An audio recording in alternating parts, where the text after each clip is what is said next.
여러분 안녕하세요. 이희범 목사입니다. 한 주간도 건강하게 잘 지내고 있습니까? 코로나19가 여전히 확산세를 보이고 있어서 우리가 참 하나님 앞에 나와 공동체가 예배하는 것이 예전과 같이 되어지지 않는 상황입니다. 한 주 한 주가 여러분들을 위한 기도로 채우고 있지만 우리 모두가 다 주어진 삶의 자리에서 하나님 앞에 기도와 또 말씀과 또 드려지는 이 예배의 기본적인 영적 생활을 힘있게 붙들지 않으면 이 세대의 시류 속에 멀리 흘러갈 수밖에 없는 그런 상황이라고 생각합니다. 여러분 오늘도 예배 가운데 다시 한번 결단이 있고 우리의 정체성을 확인하고 하나님께서 우리를 향하신 뜻이 무엇인지를 붙들고 다시 한번 하나님의 말씀을 따라 살아내기를 결심하는 그런 귀한 시간이 되기를 바랍니다. 오늘도 영상을 통해서 예배하는 우리 청년들과 또 모든 성도들에게 하나님 주시는 위로와 소망과 회복과 치유의 역사가 일어나기를 간절히 축원합니다.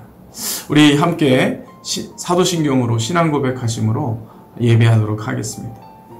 전능하사 천지를 만드신 하나님 아버지를 내가 믿사오며 그 외아들 우리 주 예수 그리스도를 믿사오니 이는 성령으로 잉태하사 동정녀 마리아에게 나시고 본디오 빌라도에게 고난을 받으사 십자가에 못 박혀 죽으시고 장사한 지 사흘 만에 죽은 자 가운데서 다시 살아나시며 하늘에 오르사 전능하신 하나님 우편에 앉아 계시다가 저리로서 산자와 죽은 자를 심판하러 오시리라. 성령을 믿사오며 거룩한 공예와 성도가 서로 교통하는 것과 죄를 사하여 주시는 것과 몸이 다시 사는 것과 영원히 사는 것을 믿사옵나이다. 아멘. 하나님 아버지, 오늘도 거룩한 주일을 맞아 하나님 앞에 예배합니다. 우리가 비록 영상을 통하여 예배하지만 이 예배 가운데 우리의 심령에 하나님이 임재하여 주시옵시고 하나님의 뜻을 깨닫게 하시고 우리의 삶이 늘 주의 말씀 안에 있게 하시고 주님과 동행하는 삶이 되게 해 주옵소서. 예배의 시종을 주께 의탁하옵고 예수님의 이름으로 기도하옵나이다. 아멘. 오늘 우리가 함께 보실 하나님의 말씀은 로마서 9장 6절에서 16절까지의 말씀입니다. 로마서 9장 6절에서 16절까지의 말씀입니다. 제가 읽도록 하겠습니다. 그러나 하나님의 말씀이 폐하여진 것 같지 않도다. 이스라엘에게서 난 그들이 다 이스라엘이 아니요 또한 아브라함의 씨가 다 그의 자녀가 아니라 오직 이삭으로부터 난 자라야 내 씨라 불리리라 하셨으니 곧 육신의 자녀가 하나님의 자녀가 아니요 오직 약속의 자녀가 씨로 여기심을 받느니라. 약속의 말씀은 이것이니 명륜의 이때에 내가 이르기를 사라에게 아들이 있으리라 하심이라. 그뿐 아니라 또한 리브가가 우리 조상 이삭 한 사람으로 말미암아 임신하였는데 그 자식들이 아직 나지도 아니하고 무슨 선이나 악을 행하지 아니한 때에 택하심을 따라 되는 하나님의 뜻이 행위로 말미암지 않고 오직 부르시는 이로 말미암아 서게 하려 하사 리브가에게 이르시되 큰 자가 어린 자를 섬기리라 하셨나니 기록된 바 내가 야곱은 사랑하고 에서는 미워하였다 하심과 같으니라. 그런즉 우리가 무슨 말을 하리요? 하나님께 불의가 있느냐? 그럴 수 없느니라. 모세에게 이르시되 내가 긍휼히 여길 자를 긍휼히 여기고 불쌍히 여길 자를 불쌍히 여기리라 하셨으니 그런즉 원하는 자로 말미암음도 아니요 다른 박질하는 자로 말미암음도 아니요 오직 긍휼히 여기시는 하나님으로 말미암음이니라. 아멘. 오늘 로마서 이 9장 6절에서 16절까지 말씀, 원래는 1절부터 18절까지의 말씀을 한 단락으로 하는데 최소한 6절에서 16절까지는 읽어야 되겠기에 이것을 본문으로 삼았습니다. 이 본문을 가지고 하나님의 은혜율의 원리로 살라. 하나님의 은혜율의 원리로 살라. 라는 제목으로 말씀을 나누고자 합니다.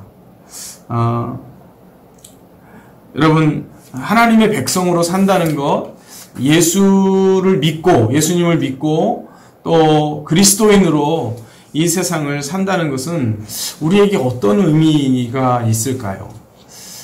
어떻게 사는 것이 그리스도인으로 사는 것일까요? 어떻게 사는 것이 이 땅에서 하나님의 백성으로 사는 것일까?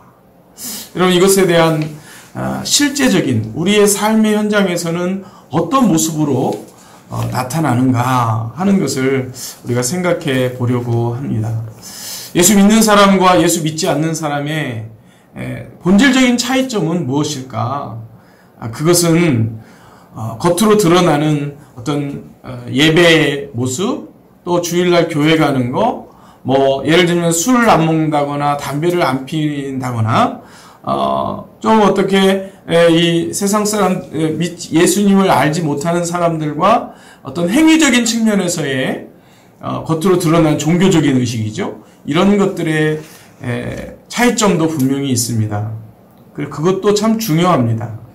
그러나 그것이 우리 성도들이, 우리 그리스도인들이 하나님의 말씀을 따라 사는 것이다 라고 본질적으로 말하기는 어렵습니다. 사실은 우리의 삶의 원리가 달라져야 합니다. 믿지 않는 사람이 살아가는 삶의 방식과 예수님을 믿는 사람들이 살아가는 삶의 방식이 달라야 한다는 것이죠. 그 차이가 그리스도인의 이 세상에서의 정체성을 다르게 만드는 것입니다. 여러분, 우리 직장 생활도 할 수 있고요. 또 동일하게 경제 활동도 하고요. 또 취미 활동도 하고 여러 가지 활동들을 합니다. 그런데 우리가 어떤 원리에 의해서 우리의 삶의 방향과 또 구체적인 행동을 하느냐, 그것이 바로 우리의 삶의 내용을 다르게 만드는 것이죠. 직장 생활을 해도, 또는 어떤 사업을 해도, 또는 공부를 하고 어떤 영향력 있는 위치에 있건 없건, 또 내가 병이 들었건 그렇지 않건 건강하건 나의 삶의 원리가 무엇이냐 하는 것입니다. 여러분, 저와 여러분이 살아가는 삶의 가장 중요한 원리로 붙들어야 할 것이 무엇인가 할 때, 오늘 이 말씀을 통해서 우리가 어떠한 삶의 중요한 원칙과 또 원리를 가지고 살 것인가 하는 것에 대한 하나님의 말씀을 듣고자 합니다. 결론적으로 말하면, 한마디로 요약해서 말하면, 하나님의 은혜율의 원리를 따라 사는 것이다, 이렇게 정리할 수 있습니다. 여러분, 우리가 하나님의 은혜율에 의해서 이끌려서 살아가야 한다고 말하는 이유가 무엇일까요? 그것은 바로 우리가 하나님의 이 은혜율에 의해서 하나님의 백성이 되었고 하나님의 자녀가 되었기 때문에 그렇습니다. 여러분, 오늘 우리가 읽은 이 로마서 9장의 말씀은 어떤 면에서 상당히 어려운 말씀입니다만, 이 로마서 9장부터 11장까지는 이 로마서에서 8장까지의 하나님께서 하나님의 섭리 속에 어떻게 하나님의 백성들을 구원하셨는가, 예수 그리스도를 통해 우리를 구원하신 그 구원의 은혜에 대하여 쭉 설명을 합니다. 그리고 8장 말미에 가서 아주 위대한 선언을 하고 있습니다. 신앙의 고백과 같은 선언을 하죠. 뭐라고 선언을 합니까, 여러분? 이렇게 이야기를 합니다. 31절에 보면, 만일 하나님이 우리를 위하시면 누가 우리를 대적하리요? 또 3절에 누가 능히 하나님께서 택하신 자들을 고발하리요? 이어지는 34절, 35절, 또 38절, 39절 쭉 해서 누가 정죄하리요? 누가 우리를 그리스도의 사랑에서 끊으리요? 이렇게 이야기합니다. 그리고 38절과 39절에 가면 이제 아주 클라이막스에 도달해서 목소리를 높여 설명합니다. 내가 확신하노니 사망이나 생명이나 천사들이나 권세자들이나 현재일이나 장래일이나 능력이나 높음이나 깊음이나 다른 어떤 피조물이라도 우리 주 그리스도 예수 안에 있는 하나님의 사랑에서 끊을 수 없으리라. 이렇게 선언을 합니다. 이렇게 하나님의 백성에 대한 가슴 벅찬 선언을 하고 있는 겁니다. 얼마나 영광스러운 또 소망이 있고 또 기쁨이 넘치는 선언인 줄 모르겠습니다. 여러분, 하나님께서 저와 여러분을 이렇게 택하시고 하나님의 백성 삼으시고 그리고 하나님의 백성된 저와 여러분을 이렇게 지키시고 돌보신다는 사실을 꼭 기억할 수 있기를 주님의 이름으로 축원합니다. 여러분, 그런데 이렇게 선언하고 나니 이 사도 바울의 마음속에 한 가지 아주 커다란 부담이 생깁니다. 또 이러한 선언을 하고 난 이후에 예상되는 질문이 있습니다. 그것은 바로 이 민족적 이스라엘에 대한 문제입니다. 하나님께서 그렇게 그의 백성을 사랑하시고 또 절대로 포기하시지 않고 그리고 그의 백성들을 하나님께서 그렇게 보호하신다고 한다면 어떻게 해서 이 민족적 이스라엘이죠. 이 이스라엘은 구약에서 하나님께서 그렇게 약속하셨던 메시아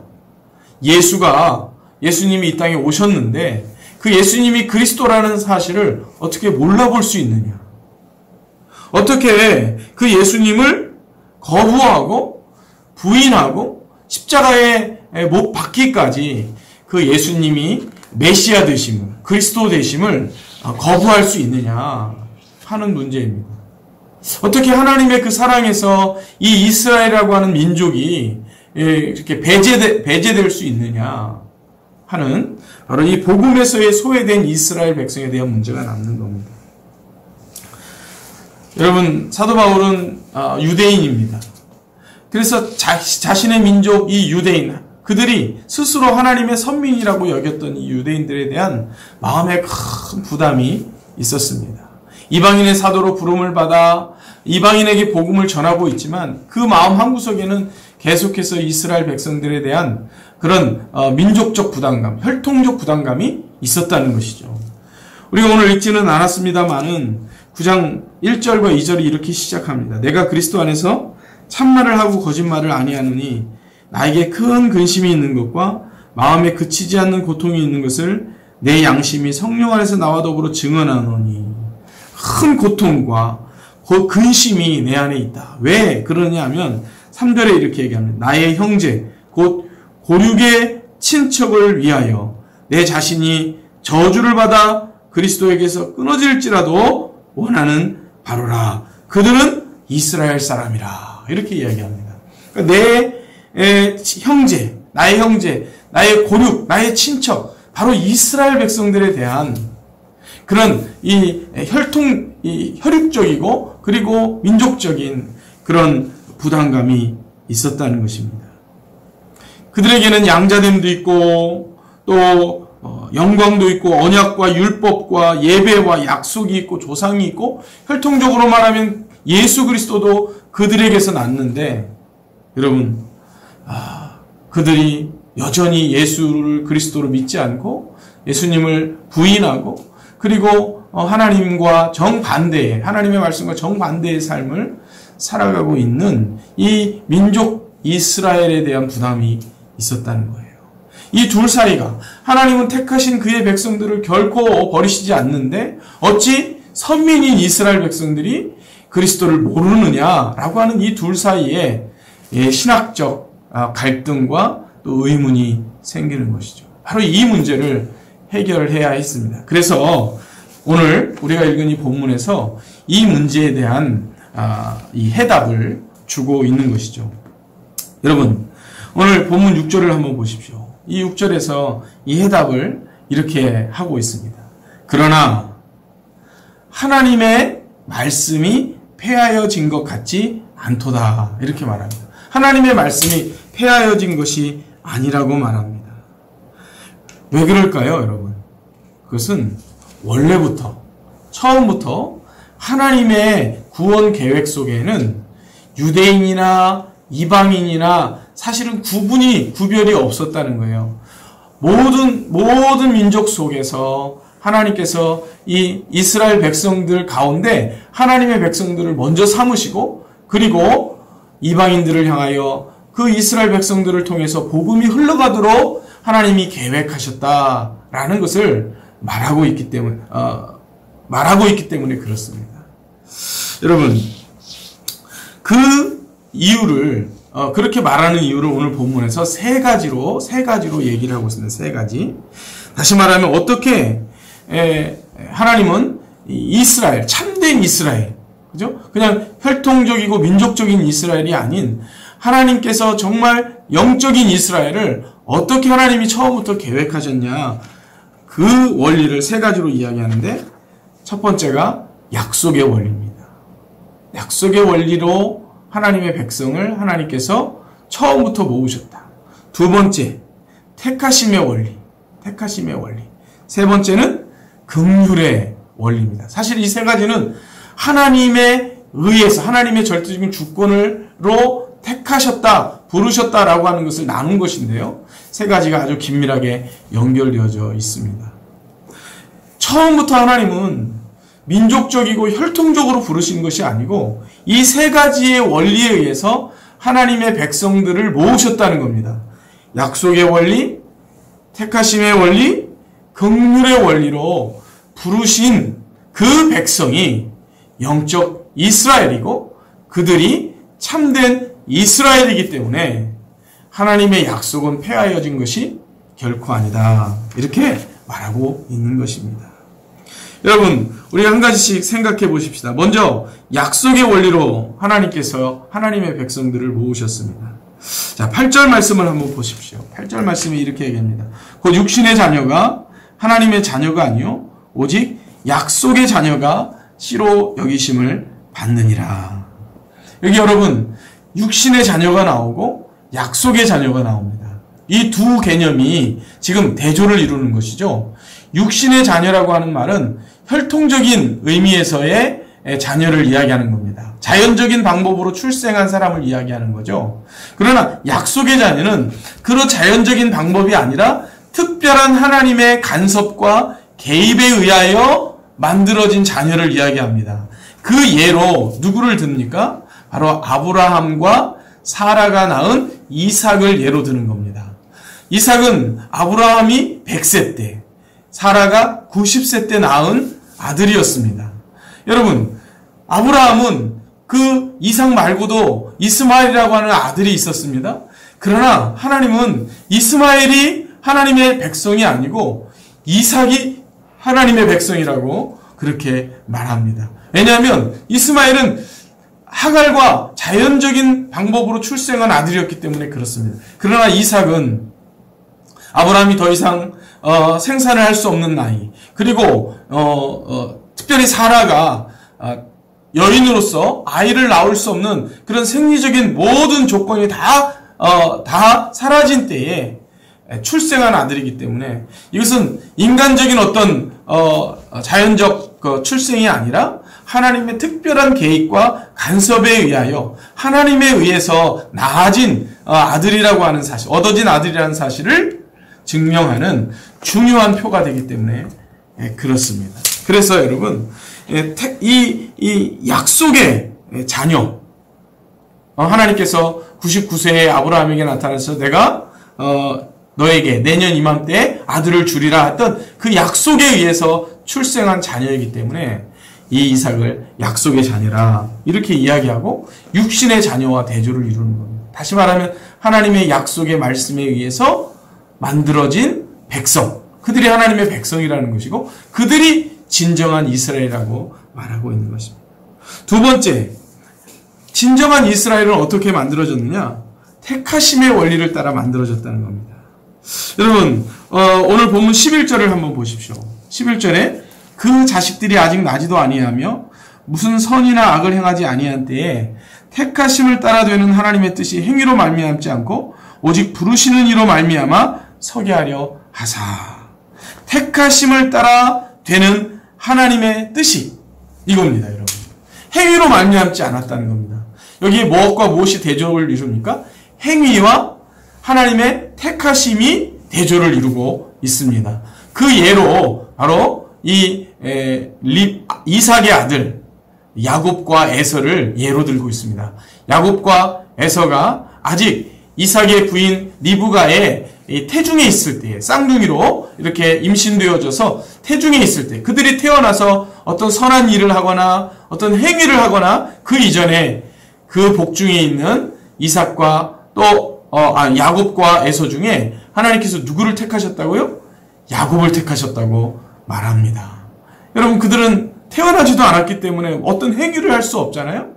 바로 이 택하심을 따라 되는 원리로 하나님의 백성이 만들어졌다라고 말하는 거예요. 이게 언제부터요? 아브라함 때부터요. 구약 때부터 이스라엘이라고 하는 그 민족은 민족적 이스라엘이 아니라 바로 이런 영적인 의미에서 이스라엘이었다는 겁니다.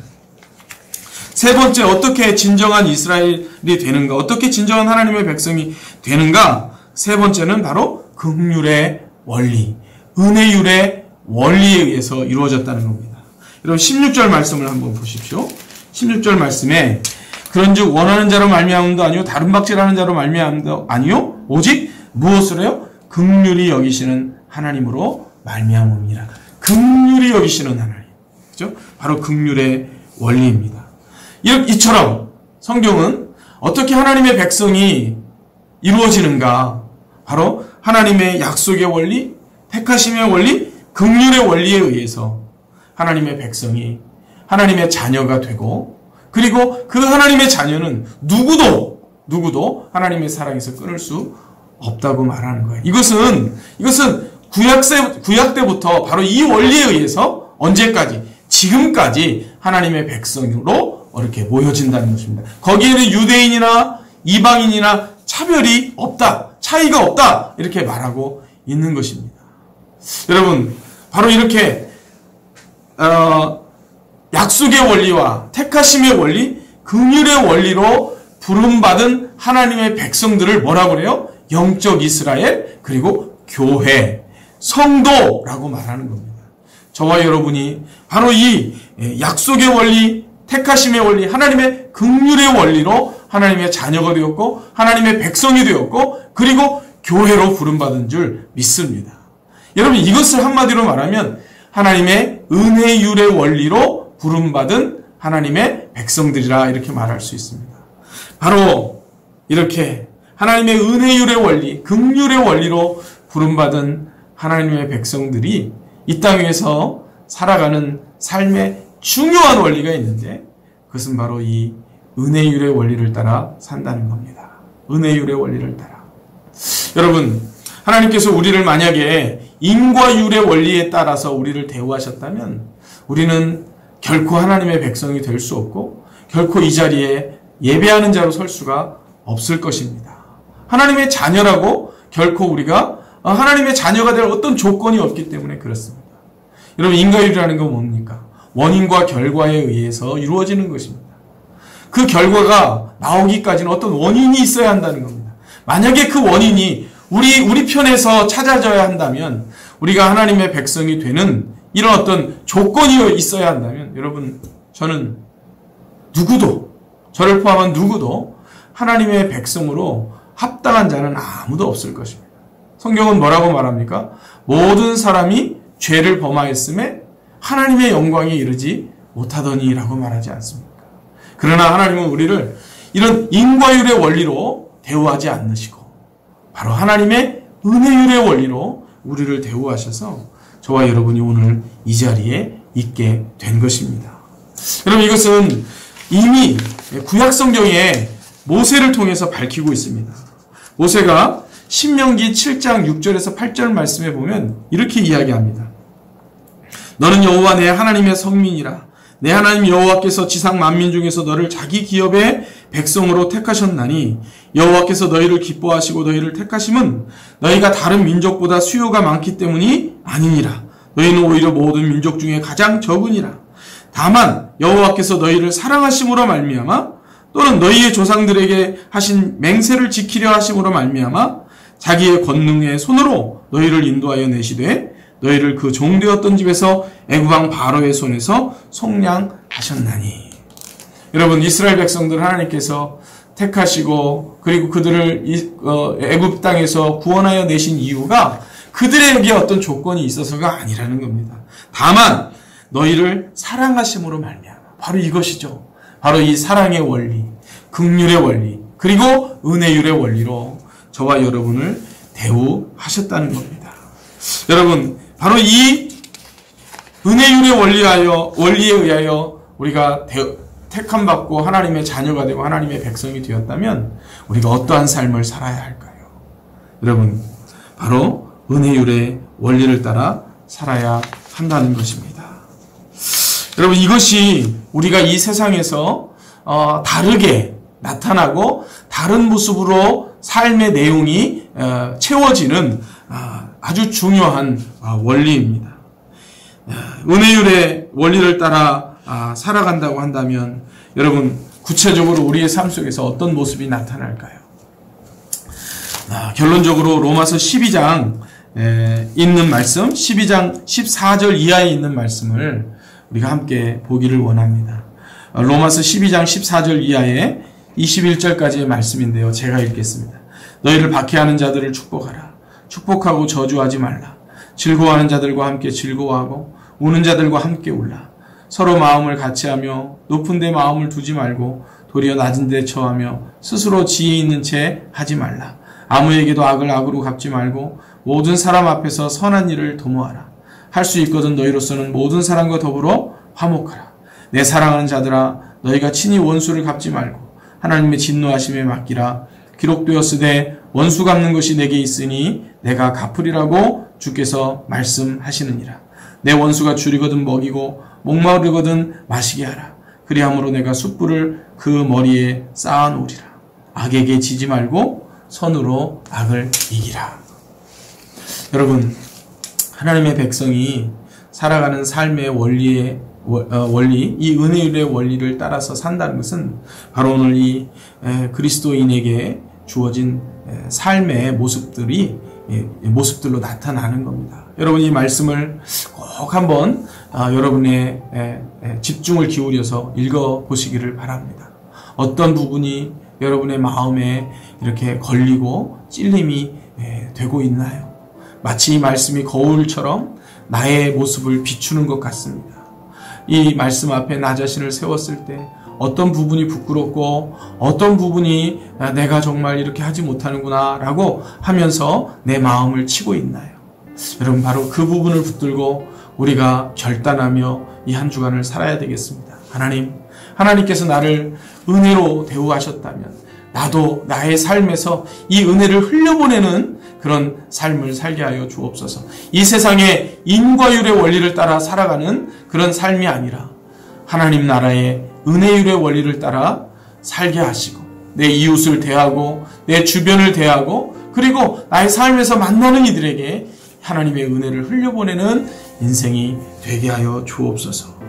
여러분, 이렇게 결단하고 기도하며 이 한 주간을 살아내는 그런 저와 여러분이 될 수 있기를 주님의 이름으로 축원합니다. 기도하겠습니다. 하나님 아버지, 하나님께서 우리를 인과율의 원리로 대우하셨다면 우리는 다 멸망받고 결코 하나님을 알 수 없는 그런 죄인들인 것을 기억합니다. 우리를 하나님께서 긍휼과 사랑으로 은혜율의 원리로 우리를 대우하셔서 하나님의 자녀 삼으시고 성도 삼으시고 교회 삼으신 것을 감사합니다. 하나님 아버지, 약속과 택하심과 긍휼을 따라 우리를 대우하셨사오니 우리도 우리의 삶 속에서 이 하나님의 은혜율을 흘려보내고 이 은혜의 통로가 되어 살게 하시고 우리 하나님 아버지, 사람들을 대할 때에 참으로 하나님의 은혜율에 따라서 대할 수 있는 그런 삶의 모습들을 아버지 하나님 이 한 주간도 살아내게 하여 주시옵소서. 주께서 힘을 주시옵소서. 그렇게 살아낼 수 있도록 능력을 주시옵소서. 그렇게 살아갈 수 있도록 지혜를 주시옵소서. 성령의 충만함 가운데 우리가 이 땅 가운데서 정말 예수님을 믿는 예수님의 백성으로서 예수님의 제자로서 그 다른 모습을 따라 살아낼 수 있도록 은혜를 베풀어 주옵소서. 예수님의 이름으로 기도하옵나이다. 아멘. 여러분, 오늘은 시간이 조금 지나서 제가 찬송은 부르지 않겠습니다. 여러분들이 꼭 같이 부르시기를 바라요. 288장을 제가 부르려고 했는데 여러분들이 꼭 같이 부르시기를 바라고요. 한 주간도 주 안에서 이 한 주간도 건강하고 또 하나님의 은혜 속에 승리하는 여러분들 되시기를 바랍니다. 사랑하고 축복합니다.